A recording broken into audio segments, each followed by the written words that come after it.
સુરતથી સમાચાર મળી રહ્યા છે જ્યાં એક વૃદ્ધને 72 કલાકથી વધુ સમય માટે ડિજિટલ અરેસ્ટ રાખવામાં આવ્યો છે। સુરતથી આ મહત્વના સમાચાર સામે આવી રહ્યા છે જ્યાં એક વૃદ્ધને 72 કલાકથી ડિજિટલ અરેસ્ટ રખાયા। વૃદ્ધને સાયબર ક્રાઇમની ટીમે રેસ્ક્યુ કર્યા છે।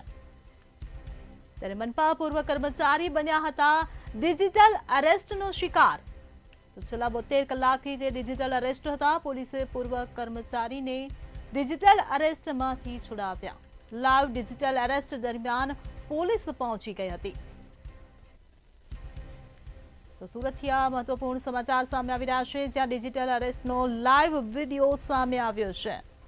તો એક વૃદ્ધ આ ડિજિટલ અરેસ્ટનો શિકાર બન્યા હતા। મ્યુચ્યુઅલ ફંડનો ₹46 લાખનો હિસાબ આપ્યો હતો। ડોક્યુમેન્ટનો ઉપયોગ થયો હોવાનું કહીને ડિજિટલ અરેસ્ટ કરવામાં આવ્યા હતા। ત્યારે 5 કરોડની મની લોન્ડરિંગના ગુનાનો આરોપ તેમના પર મૂકવામાં આવ્યો હતો। તો મુંબઈ ક્રાઇમ બ્રાન્ચ તરીકે ઓળખ આપીને ડિજિટલ અરેસ્ટ કરવામાં આવ્યા હતા। જયંતકુમાર દેસાઈ છે। હું સુરત મહાનગરપાલિકામાં એક્ઝિક્યુટિવ એન્જિનિયર તરીકે રિટાયર થયો છું 30/6/2022 ના રોજ અને તારીખ 17/11 ના રોજ 17/11/2025 ના રોજ બપોરે 3:30 કલાકે ટાઈમાંથી મારા પર ફોન આવ્યો અને મારા આધારની ઝેરોક્સ પરથી કોઈ મુંબઈમાં કાર્ડ લીધું છે અને એ કાર્ડથી મુંબઈના લોકોને સેક્સ અને પોર્નોગ્રાફીને રિલેટેડ બધા મેસેજીસ મોકલે છે અને હેરેસમેન્ટ કરે છે। એ રીતની ફરિયાદ નોંધાઈ છે મારી સામે મુંબઈમાં। એમ કરીને એમણે મને મુંબઈ ક્રાઇમ બ્રાન્ચની અંદર વાતચીત કરાવી। એ મુંબઈ ક્રાઇમ બ્રાન્ચની વાતચીત દરમિયાન એ લોકોએ ક્લિયરન્સ માટે હેડક્વાર્ટર ફોન કરીને ત્યાં તપાસ કરતા મને મની લોન્ડરિંગ કેસમાં પણ હું ઇન્વોલ્વ છું એ રીતનું એ લોકોએ ચાલુ કર્યું અને મારી સીબીઆઈ ઇન્ક્વાયરી કરવી પડશે એમ કરીને પછી એ લોકોએ સીબીઆઈમાં મારો કોલ ટ્રાન્સફર કર્યો અને મને જી મેડમ રેસ્ટનો મામલો સામે આવ્યો છે।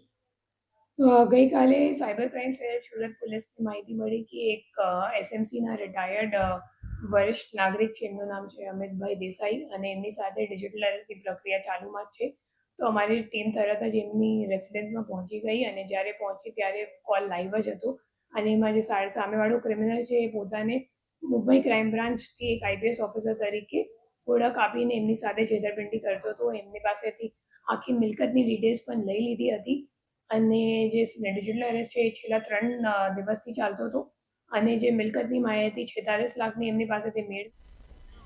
સુરત પોલીસે સ્લીપર સેલનું લિસ્ટ તૈયાર કર્યું છે। સુરતથી આ મહત્વપૂર્ણ સમાચાર સામે આવી રહ્યા છે જ્યાં સુરત પોલીસે સ્લીપર ગેંગનું સ્લીપર સેલનું લિસ્ટ તૈયાર કર્યું છે। તો 2400 લોકોની લિસ્ટમાંથી 700ની માહિતી પોલીસે મેળવી છે। ત્યારે એન્ટી નેશનલ ક્રાઇમમાં સામેલ હોય તેવા નામ પણ આ લિસ્ટમાં સામેલ છે। તો પોલીસે આરોપીઓના 30 વર્ષના રેકોર્ડ મેળવ્યા છે। બનાવટી ચલણી નોટનો આરોપીઓ લિસ્ટમાં સામેલ છે।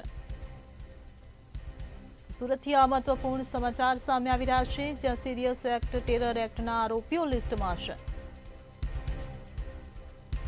તો આમ 233 જેટલા આરોપીઓનું નામ લિસ્ટમાં સામેલ છે। ત્યારે એન્ટી નેશનલ ક્રાઇમમાં સામેલ હોય તેવા નામ પણ લિસ્ટમાં જોવા મળી રહ્યા છે। आज બધા જો हमारा આ લોકો સંભવિત ફ્યુચરના સ્લીપર સેલ જે રીતે મેં बात કરી કે સીમેમાં પહેલે જો લોકો એક્ટિવ હતા આજ લોકો બ્લાસ્ટ में आए हुए तो આ પ્રકારના જેટલા બી 2400 જેટલા લોકો છે જો અમારે શહેરમાં છે અત્યારે એ આ લોકોને ઉપર જો અમારે લોકો જે રીતે કાર્યવાહી થાય છે કે સતત એના ઉપર અમારા વોચ રહે કંટ્રોલ રહે જેથી કોઈ પણ પ્રકારના એક્ટિવિટીમાં લોકો શામિલ નહીં થાય। બહુ મોટો એક પ્રિવેન્ટિવ એક્શન તરીકે આ એક્સરસાઇઝ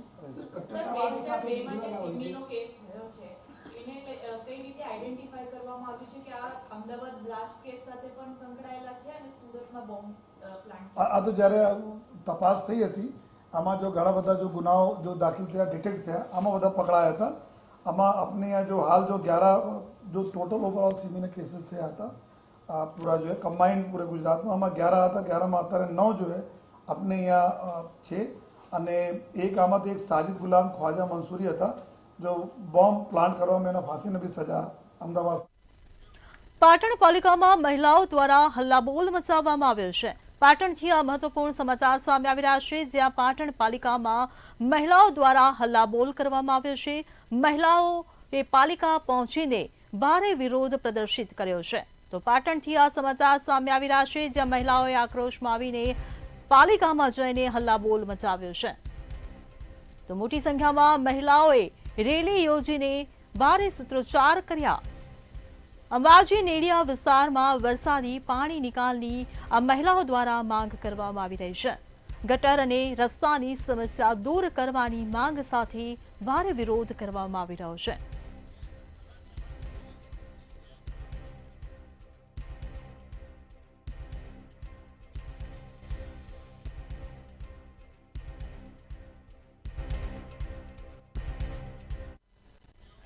બનાસકાંઠાથી સમાચાર મળી રહ્યા છે, જ્યાં બીએલઓની કામગીરી બાબતે આવેદનપત્ર આપવામાં આવ્યું છે. બનાસકાંઠાથી આ સમાચાર મળી રહ્યા છે. બનાસકાંઠામાં બીએલઓની કામગીરીના મામલે આવેદનપત્ર આપવામાં આવ્યું છે. દાંતા તાલુકાની આંગણવાડી કાર્યકરોએ આવેદનપત્ર આપ્યું છે. તો બીએલઓની કામગીરી માટે દબાણ કરાતા હોવાનો આવેદનપત્રમાં આક્ષેપ કરવામાં આવી રહ્યો છે. દબાણ કરવામાં આવતા આંગણવાડી કાર્યકરોમાં ભારે રોષની લાગણી ફેલાય છે. હું બનાસકાંઠા જિલ્લાની ભારતીય આંગણવાડી મહાસંઘની મહામંત્રી છું. આઈસીડીએસની કામગીરી સિવાય અમારી આંગણવાડી કાર્યકર બહેનો બીએલઓની કામગીરી તદ્દન કરશે નહીં, કેમ કે અમને આગળથી આદેશ છે કે આઈસીડીએસની કામગીરી સિવાય બીજી બહેનોની કોઈ કામગીરી કરવી નહીં. તેમ છતાં વચોટિયા અધિકારીઓ બહેનોને ધમકી આપે છે અને તમને આ કામ કરવું જ પડશે એવી ધમકીઓ મળે છે. જ્યારે બી અમે અમારો લેટર આપવા જઈએ છીએ ત્યારે પ્રાંત અધિકારીશ્રીએ અમારી સાથે બરાબર વર્તન કર્યું ન હતું અને તમને. મારું નામ ધ્રાંગી રેખાબેન એલ છે. આ બીએલઓની કામગીરી કરવા માટે અમે બહુ જ સતત ના પાડવા માટે ભેગા થયેલા છીએ. અમે આ કામગીરી કરી શકીએ તેમ અમારી હાલત છે જ નહીં. અમારી આંગણવાડીનું આઈસીડીએસનું કામ ઓનલાઈન અને ઓફલાઈન બંને કરવાનું જ હોય છે, અને જેમાં અમારે રોજે રોજનું સગર્ભા ધાત્રીઓનું અને કિશોરીઓનું ને બાળકોનું ઓનલાઈન કામ બતાવવાનું જ હોય છે, અને એમાં વળી પાછું આ કઈ રીતે અમે બીએલઓનું કામ કરીએ. એટલા માટે અમે બીએલઓનું કામ કરી શકીએ તેમ છીએ જ નહીં, અને જો આ વધારે પડતું અમને કામ સોંપવાનું કરશે તો અમે ઉગ્ર આંદોલન ઉપર ઉતરશું. સુરેન્દ્રનગરના લીંબડીમાં શ્વાનનો ત્રાસ વધતા લોકોમાં પણ રોષ ભભૂકી ઉઠ્યો છે. સુરેન્દ્રનગરથી આ સમાચાર મળી રહ્યા છે, જ્યાં લીંબડીમાં શ્વાનનો ત્રાસ વધતા લોકો રોષે ભરાયા છે. શ્વાન આડું આવતા બાઇક ચાલકનો અકસ્માત સર્જાયો હોવાની ઘટના સામે આવી છે. ઇજાગ્રસ્ત બાઇક ચાલકને હોસ્પિટલ ખસેડવામાં આવ્યો.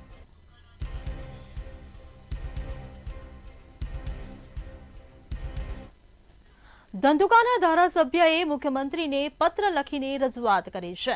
ધંધુકાથી આ સમાચાર મળી રહ્યા છે, જ્યાં ધંધુકાના ધારાસભ્યએ મુખ્યમંત્રીને પત્ર લખીને રજૂઆત કરી છે.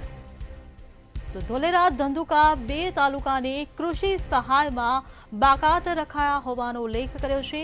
વરસાદને કારણે અને વાવણી વિનાની જમીનમાં પાણી ભરાયેલ છે.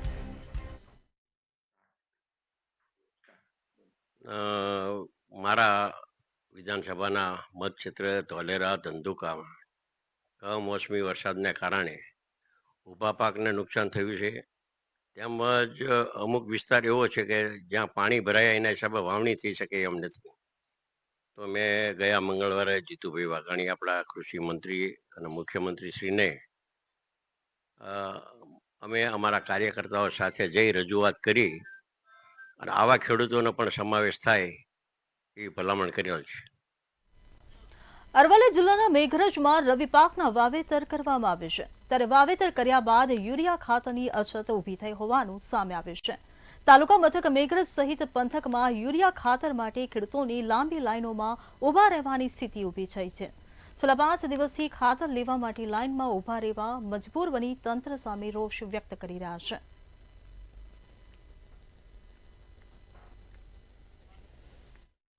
આ તો સાહેબ પાણી નહીં પીધું કે અત્યારે લાઈન બેહી રહી ને હવારના તે હોજ ઘેર જઈએ ને તો હેતરમ જઈને કોમ કોણ કરે અત્યારે મજૂરી હે વहीं બેહી રહી કે ભાઈ તો પૈસો છે નહીં બરાબર વ્યાજવા પૈસા લાઈ લોનો લઈ લઈને અમે લોનો ચો ભરીએ અને કશે વટ કંટાળીને આત્મહત્યા કરવા તૈયાર છીએ સાહેબ. અમે તો એટલું કે તમને છેલ્લા શબ્દોમાં કહીએ. અત્યારે 5 દિવસથી અમે હેરાન થઈએ છીએ. સવારના 6 વાગ્યાના અહીંયા લાઈનમાં ઊભા છીએ અને જોઈએ એટલું ખાતર નથી આપતા અને 2 થેલી ખાતર આપે છે અને માણસનો રોજ બગડે છે, મજૂરી જતા હોય, પરિસ્થિતિ અત્યારે ગંભીર છે ખેડૂતોની. અને હાલ પરિસ્થિતિ એવી છે, એક તો વરસાદે હેરાન કરી નાખ્યા, એ પાક નિષ્ફળ જાય. અત્યારે આ સિઝન શિયાળુ પાક પણ નિષ્ફળ જાય, ખાતર ન મળે તો અમારે તો આ જ પરિસ્થિતિમાં રહેવાનું. સરકાર કહે છે કે તમને બધી અમે સુવિધા આપીએ છીએ, તો આ સુવિધા સમક્ષ તમે જોવા જ છે કે કેવી સુવિધા છે. અમે લગભગ 4-5 દિવસથી આવીએ છીએ, તો યુરિયા ખાતર અને NPK ખાતર તો કે જોવા જ નહીં મળતું, એ પરિસ્થિતિ સર્જાય છે. માણસો સવારના ઠંડીમાં આવી અહીંયા ઠૂંઠવાય છે, દેવતા બાળી અને શાંતિથી બે છે, છતાં અત્યારે લગભગ 1-2 વાગે છે, છતાં પણ અત્યારે લાઈન ઘટતી નથી. એ કારણ કે આમાં હું છે, ખરેખર જો એની એ રીતે કરવામાં આવે તો અંગૂઠો મૂકવામાં સમય વેસ્ટ થાય છે. તો આધાર કાર્ડ ઉપર જ જો એ રીતે આપવામાં આવે તો આ લાઈનો બંધ થઈ જાય. અરવલ્લી જિલ્લાના મેઘરજ તાલુકામાં એક સપ્તાહથી યુરિયા ખાતરની સમસ્યા ચાલી રહી છે. તો આપ દ્રશ્યમાં જોઈ શકો છો કે યુરિયા ખાતરની અંદર જે લાઈનો લાગી છે, મહિલાઓ અને પુરુષો સવારે 5 થી 6 વાગ્યાથી અહીંયા લાઈનમાં લાગી રહ્યા છે અને એમને પૂરતો જથ્થો મળતો નથી. અને સરકાર કહી રહી છે તાલુકાની અંદર પૂરતો જથ્થો અમે મોકલાયેલો છે. તો આ જથ્થો યુરિયા ખાતરનો જાય છે ક્યાં, એ સૌથી મોટો સવાલ છે. અને ખેડૂતોને અત્યારે ઘઉંની રવિ પાકની ઘઉંની સિઝન છે અને ઘઉંમાં યુરિયા ખાતર એ જરૂરિયાત છે અને યુરિયા ખાતર જ નથી મળતું ખેડૂતોને. તો એ સૌથી મોટો પ્રશ્ન અત્યારે મેઘરજ તાલુકાના ખેડૂતોનો છે. તે સમસ્યાનો હલ સરકાર ક્યારે લાવશે એ જાણવું રહ્યું. અમિત ઉપાધ્યાય, મંતવ્ય ન્યૂઝ, અરવલ્લી. જામનગરમાં કૃષિ સહાય ફોર્મ ભરવામાં ઉઘરાણાનો મામલો સામે આવ્યો હતો. રૂપિયાની લેતી દેતી કરતા હોવાનો વિડીયો પણ વાયરલ થયો છે. ત્યારે આ મામલે તંત્ર દ્વારા કેવા પ્રકારના પગલાં લેવામાં આવ્યા છે, આવો જોઈએ આ વિસ્તૃત અહેવાલમાં.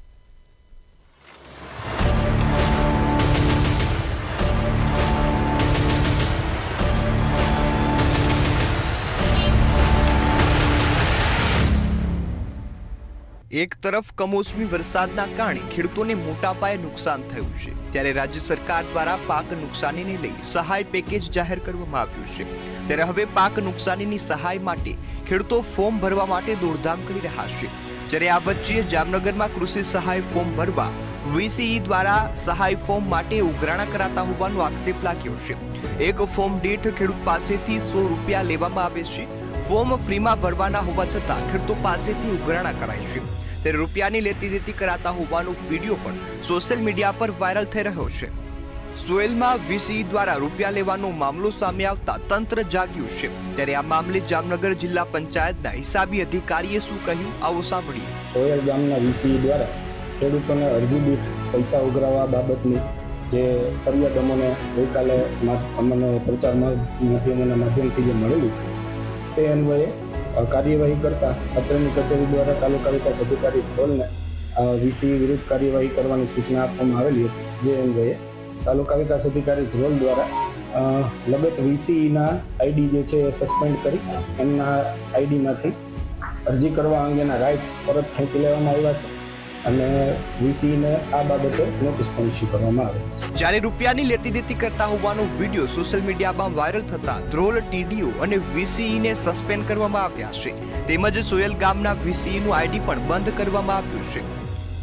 બ્યુરો રિપોર્ટ, મંતવ્ય ન્યૂઝ. મહેસાણામાં SDP હેઠળ LTV વિઝા પર રહેતા પાકિસ્તાની બાળકોને ભણાવવામાં આવી રહ્યા છે. તો શું છે સમગ્ર અહેવાલ, આવો જોઈએ.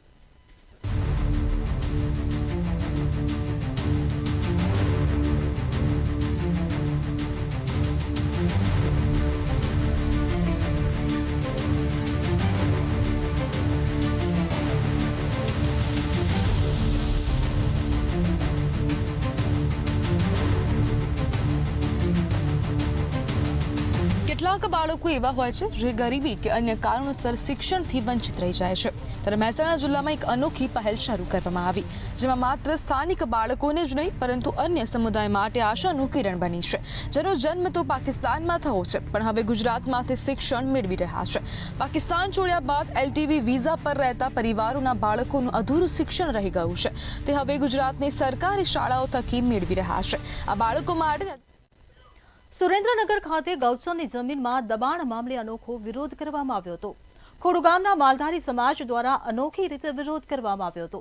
પોતાના પશુધન લઈ ગ્રામ પંચાયતમાં માલધારીઓ પહોંચ્યા હતા. સીમ જમીનમાં ગૌચર પર થયેલ દબાણ દૂર કરવા માંગ કરવામાં આવી હતી. તેમજ માંગ નહીં સંતોષાય ત્યાં સુધી પશુધન પંચાયતમાં જ રહેશે તેવી ચીમકી ઉચ્ચારી હતી.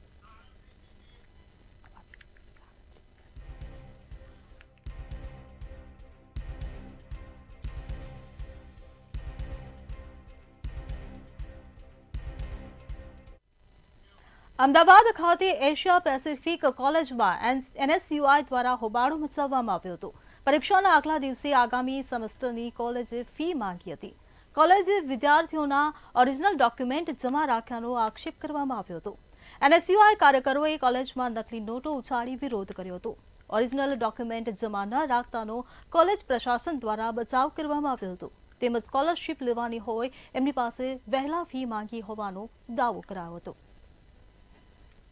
કદાચ સત્ય હશે કે જેમ પરીક્ષામાં એન્ટ્રી લેટ હોય 10 મિનિટ 15 મિનિટ તો વિદ્યાર્થીને એન્ટ્રી નથી આપવામાં આવતી, તો એ યુનિવર્સિટીના નીતિ નિયમો ચાલતા હોય છે. એમાં સંસ્થા કે એમાં એક્સટર્નલ એક્ઝામિનર જે આવ્યા હોય એ પોતાના નિયમો ચલાવતી હોય છે. એમાં સંસ્થા કશું જ નથી કરી શકતી.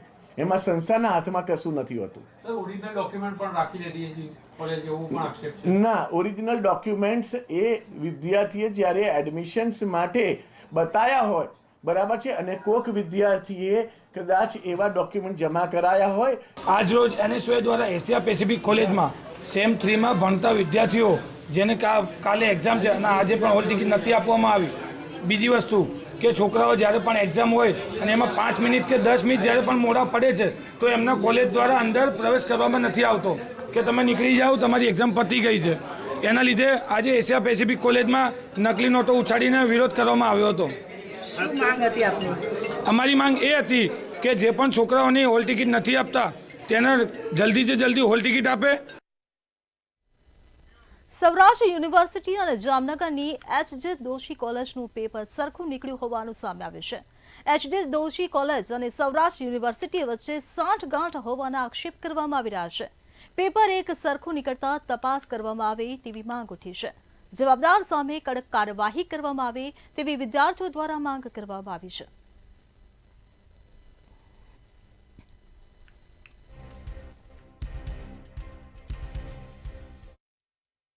ગત 1 મહિના પહેલા જામનગરની HJ દોશી કોલેજ ખાતે પ્રોગ્રામિંગ ઇન પાયથોનનું જે પેપર નીકળ્યું હતું એ same to same copy paste paper છે. સૌરાષ્ટ્ર યુનિવર્સિટીના પ્રોગ્રામિંગ ઇન પાયથોનના 7 દિવસ પહેલાનું જે પેપર હતું એમાં કોપી પેસ્ટ થયું છે. જેને લઈ આપણે સૌએ જાણવું પડશે કે HJ દોશી કોલેજ અને સૌરાષ્ટ્ર યુનિવર્સિટીની કોઈ સાંઠગાંઠ છે કે અથવા ક્યાંય ને ક્યાંય વિદ્યાર્થીઓ સાથે ફેવરેટિઝમ થઈ રહ્યું એવું લાગે છે. આજે જેટલા પણ BCAમાં વિદ્યાર્થીઓ ભણે છે આ બધાના ભવિષ્ય સાથે છેડા થઈ રહ્યા છે. જેને લઈ આપણે સૌએ યુનિવર્સિટી પાસે એક માંગ કરીએ છીએ કે નવી ડેટ આપી દેવાથી કે એક્ઝામ ફરી લેવાથી વિદ્યાર્થીઓને ન્યાય નથી મળી રહ્યું, પણ ચોક્કસપણે કાયદાકીય કાર્યવાહી જે પણ કોઈ આમાં સંડોવાયેલા છે એના પર થવી જોઈએ. અમદાવાદના કાલુપુર રેલવે સ્ટેશનમાં આધુનિક સુવિધાઓ શરૂ કરવામાં આવી છે. સ્ટેશન પર બનાવેલા નવા AC વેઇટિંગ હોલમાં આરામદાયક બેઠકો, શુદ્ધ પીવાનું પાણી, મોબાઈલ ચાર્જિંગ પોઈન્ટની ખાસ વ્યવસ્થા કરવામાં આવી છે. ખાસ કરીને વૃદ્ધો, બાળકો અને લાંબી મુસાફરી કરનારાઓને ધ્યાનમાં રાખીને આ સુવિધા શરૂ કરવામાં આવી છે. તેમજ બેબી કેર રૂમ પણ બનાવવામાં આવ્યો છે. આ નવી સુવિધાઓ મુસાફરના અનુભવને વધુ આરામદાયક બનાવશે. રેલવે વિભાગ દ્વારા શિયાળામાં AC વેઇટિંગ રૂમ શરૂ કરવામાં આવ્યો છે. અત્યાર સુધી જે કડકડતી ગરમી પડતી હતી પરંતુ ત્યારે આ સુવિધા શરૂ કરવામાં નથી આવી, પરંતુ હવે શિયાળામાં જે આ વેઇટિંગ રૂમ છે, AC વેઇટિંગ હોલ છે, તેની શરૂઆત કરવામાં આવી છે.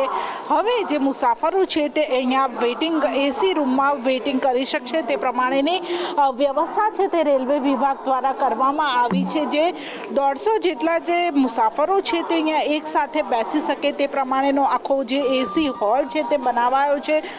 તેમાં જે મહિલાઓ માટે જે બેબી કેર રૂમ પણ બનાવવામાં આવ્યો છે. એટલે કે આ પ્રકાર પ્રકારેનું આખું સીસીટીવી મોનિટરિંગ સાથેનો જે આ એસી હોલ છે તે રેલવે વિભાગ દ્વારા બનાવવામાં આવ્યો છે.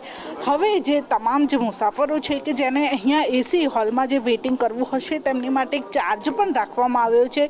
1 કલાક માટે 20 રૂપિયા જેટલી ફી છે તે નક્કી કરવામાં આવી છે અને 1 કલાક કરતાં વધારે સમય થશે તો તેમને 40 રૂપિયા જે ચૂકવવા પડશે. આ પ્રમાણેનો જે આખો એક એસી વેઇટિંગ હોલ બનાવવામાં આવ્યો છે રેલવે વિભાગ દ્વારા. જે બેબી કેર મહિલાઓ માટે જે પોતાની સાથે પોતાનું બાળક હોય તો તેની માટે પણ જે આખો બેબી કેર રૂમ છે તે બનાવાયો છે. એટલે કે હવે જે મહિલાઓ અહીંયા આવશે તેમને પોતાના બાળકને ફીડિંગ કરાવવા માટેની કોઈ પણ સમસ્યા નહીં રહે તે માટેનો આખો એક અલગ જ જે રૂમ છે તે પણ તૈયાર કરવામાં આવ્યો છે અને તેમાં પણ જે બેસવા માટેની વ્યવસ્થા છે જે ચેર છે તે મૂકવામાં આવી છે. આખો આ જે હોલ છે તે આજથી લોકો માટે મુસાફરો માટે ખુલ્લો મૂકવામાં આવ્યો છે.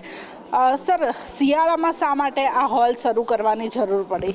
ના એવું કે શિયાળામાં હોલ કાંઈ એવું નથી, પણ આ તો કાંઈનું પેન્ડિંગ હતું અને પેસેન્જરોની સુવિધા માટે આને ખોલવામાં આવ્યો છે. આજે શિયાળો છે, કાલે ઉનાળો પણ થશે તો પેસેન્જર તો યુઝ કરવાના જ છે એસી વેઇટિંગ હોલને. આની ખાસિયત એ છે કે આ વિશાળ વેઇટિંગ હોલ છે, તેમાં 250 સીટિંગ કેપેસિટી છે. આની અંદર આપણે બેબી કેર મધર માટે બેબી કેરની ફેસિલિટીઝ છે, ટોયલેટ છે, મેલ ફિમેલની ટોયલેટની ફેસિલિટીઝ છે. અને તમે જોયું હશે તમે એન્ટ્રીમાં ત્યાં એક કિયોસ્ક બેસાડવામાં આવ્યો છે કે જ્યાં 1 કલાકના 20 રૂપીસ છે અને મોર દેન 1 અવર થાય તો 40 રૂપીસ છે અને મોર દેન 2 અવર થાય તો 60 રૂપીસ છે. બાકી સ્ટેશનો પર વેઇટિંગ રૂમ તો છે જ, પણ આવું તમે જે જો છો આધુનિક, એ તો અત્યારે અમદાવાદ સ્ટેશન પર પહેલું જ એવું વેઇટિંગ રૂમ બન્યું છે. એટલે આધુનિક જે વેઇટિંગ હોલ છે તે રેલવે વિભાગ દ્વારા જે કાલુપુર રેલવે સ્ટેશન ઉપર બનાવવામાં આવ્યો છે, જ્યાં હવે મુસાફરો છે તે 20 રૂપિયામાં જે 1 કલાક સુધી જે આ વેઇટિંગ રૂમમાં તેમણે જે પોતાની ટ્રેનની રાહ છે, વેઇટિંગ છે તે કરી શકશે. સાથે સાથે અત્યારે કાલુપુર રેલવે સ્ટેશન ઉપર ઘણી બધી ટ્રેન છે તેને ડાયવર્ટ કરવામાં આવી છે. અત્યારે કાલુપુર રેલવે સ્ટેશન ઉપર જે રિનોવેશનનું કામ ચાલી રહ્યું છે, મુખ્યત્વે જે મહત્વની ટ્રેનો છે તે વટવા, સાબરમતી, મણિનગર જેવા સ્ટેશન ઉપર ડાયવર્ટ કરવામાં આવી છે. અહીંયા જે અમુક ટ્રેન ચાલે છે તેમ છતાં અત્યારે જે મુસાફરોનો ધસારો છે તે સ્ટેશન ઉપર એટલો નથી હોતો, તેમ છતાં પણ અત્યારે જે કાલુપુર રેલવે સ્ટેશન ખાતે જે એસી વેઇટિંગ હોલ છે તે શરૂ કરવામાં આવ્યો છે. આગામી સમયમાં અન્ય રેલવે સ્ટેશન ઉપર પણ જરૂરિયાત મુજબ જે એસી વેઇટિંગ હોલ છે તે શરૂ કરવામાં આવે તેવી વિચારણા પણ કરાઈ રહી છે. કેમેરા પર્સન કેતન શ્રીમાળી સાથે કિંજલ બોરીસા, મંતવ્ય ન્યૂઝ, અમદાવાદ. મહેસાણા જિલ્લા વહીવટી તંત્ર દ્વારા સરદાર વલ્લભભાઈ પટેલની 150મી જન્મજયંતિ નિમિત્તે યુનિટી માર્ચ પદયાત્રાનું આયોજન કરવામાં આવ્યું હતું. એનજી સ્કૂલથી મોઢેરા સર્કલ સુધી યોજાયેલી આ યાત્રાને જિલ્લા પંચાયત પ્રમુખ, લોકસભા સાંસદ અને ધારાસભ્ય સહિતના મહાનુભાવોએ લીલી ઝંડી આપી પ્રસ્થાન કરાવ્યું હતું. ભરૂચના વાગરા વિધાનસભા મત વિસ્તારમાં સાંસદ મનસુખ વસાવાના અધ્યક્ષસ્થાને સરદાર પટેલની 150મી જન્મજયંતિ નિમિત્તે યુનિટી માર્ચ યોજાઈ હતી. શુક્રતીર્થથી જનોર ગામ સુધી યોજાયેલી આ પદયાત્રામાં ધારાસભ્ય અરુણસિંહ રાણા સહિત અનેક મહાનુભાવો અને મોટી સંખ્યામાં ગ્રામજનો જોડાયા હતા. સાંસદ વસાવાએ સરદાર પટેલના એક ભારત અખંડ ભારતના સંકલ્પને યાદ કર્યો હતો અને ખેડૂતોને સંગઠિત કરીને તેમને કરેલા સત્યાગ્રહોની વાત કરી હતી. છોટાઉદેપુરમાં સરદાર વલ્લભભાઈ પટેલની 150મી જન્મજયંતિ નિમિત્તે જિલ્લા કક્ષાની ભવ્ય યુનિટી માર્ચ પદયાત્રાનું આયોજન કરવામાં આવ્યું. ઝંડા ચોકથી ગેલવાડ સુધી યોજાયેલી આ યાત્રાને સાંસદ જશુ રાઠવા, જિલ્લા પંચાયત પ્રમુખ મલકાબેન પટેલ અને ધારાસભ્ય રાજેન્દ્રસિંહ રાઠવાએ પ્રસ્થાન કરાવ્યું હતું. સરદાર પટેલની 150મી જન્મજયંતિ નિમિત્તે ખેડા જિલ્લાના મહુધા વિધાનસભામાં યુનિટી માર્ચ યોજાઈ હતી. આ માર્ચ રામના મુવાડાથી પાટીદાર સમાજની વાડીએ પહોંચી હતી. આ યુનિટી માર્ચમાં રાજ્યકક્ષાના મંત્રી સંજયસિંહ મહેડા, સાંસદ દેવસિંહ ચૌહાણ, જિલ્લા કલેક્ટર અમિત ચાવડા, ખેડા જિલ્લા મહામંત્રી અપૂર્વ પટેલ સહિત અગ્રણીઓ, આગેવાનો તેમજ લોકો મોટી સંખ્યામાં જોડાયા હતા. મહેસાણાના ખેરાલુ વિધાનસભા વિસ્તારમાં સરદાર વલ્લભભાઈ પટેલની 150મી જન્મજયંતિ નિમિત્તે યુનિટી માર્ચ પદયાત્રા યોજાઈ હતી. પાટણના સાંસદ ભરત ડાભી અને ધારાસભ્યએ ગણેશપુરાથી હડોલ સુધીની આ યાત્રાને પ્રસ્થાન કરાવ્યું હતું. બુલેટિનમાં હાલ બસ આટલું જ. સમાચારોની અપડેટ માટે જોતા રહો મંતવ્ય ન્યૂઝ. નમસ્કાર.